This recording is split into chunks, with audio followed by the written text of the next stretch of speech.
Hello friends, welcome to ஆரோக்கிய சமையல். இன்னைக்கு நம்ம வந்து ஒரு டீ டைம் ஸ்நாக்ஸ் ரெசிபி தான் பண்ண போகிறோம். வாங்க எப்படி செய்யலாம்னு பார்க்கலாம். ஒரு பவுல் ஒன்று எடுத்துக்கோங்க. இதில் வந்து 1 கப் அளவுக்கு கடலை மாவு எடுத்து வச்சுருக்கேன். இதை நம்ம இதில் போட்டுக்கலாம்.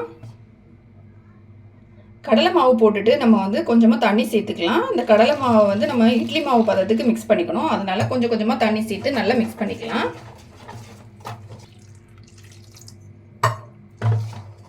தண்ணி ஊற்றி நல்லா மிக்ஸ் பண்ணிட்டேன். இப்போ வந்து இட்லி மாவு மாதிரி நமக்கு வந்து திக்காக இருக்குது பாருங்கள்.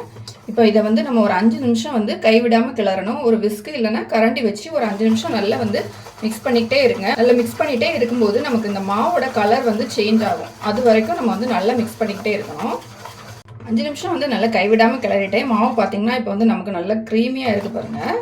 இப்போ இது கூட வந்து ஒரு பெரிய வெங்காயம் வந்து நல்லா பொடியாக கட் பண்ணி வச்சுருக்கேன். அதை வந்து நம்ம இதில் போட்டுக்கலாம். பொடியாக கட் பண்ணால் 2 பச்சை மிளகாய் எடுத்திருக்கேன். அதையும் நம்ம இது கூட போட்டுக்கலாம். கொஞ்சமாக கருவேப்பிலை எடுத்து பொடியாக கட் பண்ணியிருக்கேன். அதையும் நம்ம போட்டுக்கலாம்.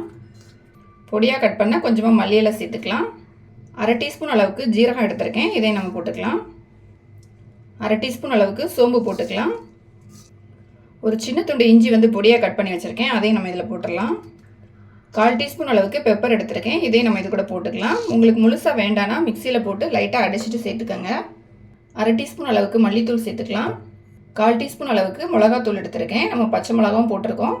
கொஞ்சமாக மிளகாத்தூளும் இதில் வந்து சேர்த்துக்கலாம். அப்போ நல்லாயிருக்கும் டேஸ்ட்டு. 1/4 டீஸ்பூன் கரம் மசாலா எடுத்திருக்கேன். இதையும் நம்ம இது கூட போட்டுக்கலாம். 2 ஸ்பூன் அளவுக்கு அரிசி மாவு எடுத்திருக்கேன். இதையும் நம்ம இது கூட போட்டுக்கலாம். தேவையான அளவு உப்பு சேர்த்துக்கலாம். ஒரு உருளைக்கிழங்கு வந்து நல்லா துருவி எடுத்து வச்சுருக்கேன். இதையும் நம்ம இது கூட போட்டுக்கலாம். உருளைக்கிழங்கு சேர்த்து பண்ணும்போது வந்து டேஸ்ட் வந்து இன்னும் ரொம்ப நல்லாயிருக்கும். இப்போ எல்லாத்தையும் நல்லா மிக்ஸ் பண்ணிக்கலாம். இதில் வந்து நம்ம தண்ணி சேர்க்காண்டாம். ஃபஸ்ட்டு வந்து கடலை மாவில் வந்து நம்ம தண்ணி சேர்த்து நல்லா மிக்ஸ் பண்ணியிருக்கோம். நமக்கு வந்து மாவு பார்த்திங்கன்னா போண்டா போடுற அளவுக்கு இருக்கணும். அதனால் தண்ணி சேர்க்கும்போது பார்த்து கொஞ்சம் கொஞ்சமாக சேர்த்துக்கோங்க. இப்போ எல்லாத்தையும் நல்லா மிக்ஸ் பண்ணிடலாம். எல்லாத்தையுமே வந்து நல்லா மிக்ஸ் பண்ணிவிட்டேன். மாவு பார்த்திங்கன்னா நமக்கு மிக்ஸ் பண்ண பிறகு இந்த அளவுக்கு திக்காக இருக்குது. இப்போ நம்மளோட மாவு வந்து ரெடி ஆகிடுச்சு. உங்களுக்கு உருளைக்கிழங்கு வேண்டானா நீங்கள் வந்து வெறும் கடலை மாவில் மட்டுமே வச்சு இந்த மாதிரி செய்யலாம். நம்ம உருளைக்கிழங்கு சேர்க்கும்போது டேஸ்ட்டு வந்து இன்னும் கொஞ்சம் அதிகமாக இருக்கும். கடாயில் வந்து பொரிக்கிறதுக்கு தேவையான அளவு எண்ணெய் ஊற்றி வச்சுருக்கேன். எண்ணெய் வந்து சூடாயிடுச்சு. இப்போ நம்ம ரெடி பண்ணி வச்சுருந்த மிக்ஸை வந்து கொஞ்சம் கொஞ்சமாக எடுத்து நம்ம ஆயிலில் போட்டுடலாம்.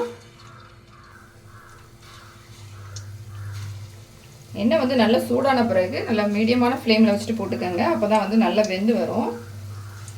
ஆயிலில் வந்து போட்டுட்டேன். இதை வந்து அப்பப்போ திருப்பி விட்டுக்கோங்க. அப்போ எல்லா பக்கமும் நல்லா வெந்து வரும்.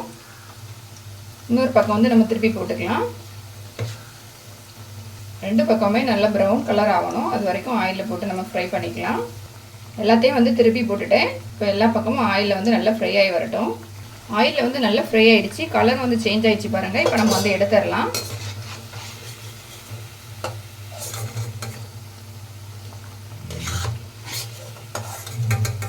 இதில் உருளைக்கிழங்குலாம் சேர்த்துருக்கிறதுனால டேஸ்ட் வந்து ரொம்ப நல்லாயிருக்கும். கண்டிப்பாக ட்ரை பண்ணி பாருங்கள்.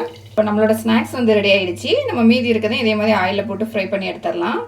கடலை மாவும் உருளைக்கிழங்கும் வச்சு எப்படி ஒரு டேஸ்ட்டான ஈவினிங் ஸ்நாக்ஸ் பண்ணலாம் அப்படிங்கிறத பார்த்தோம். இது கண்டிப்பாக ட்ரை பண்ணி பாருங்கள். எல்லாருமே ரொம்ப விரும்பி சாப்பிடுவாங்க. இந்த வீடியோ உங்களுக்கு பிடிச்சிருந்தா லைக் பண்ணுங்கள், ஷேர் பண்ணுங்கள். மறக்காமல் என்னோட சேனலை சப்ஸ்கிரைப் பண்ணுங்கள்.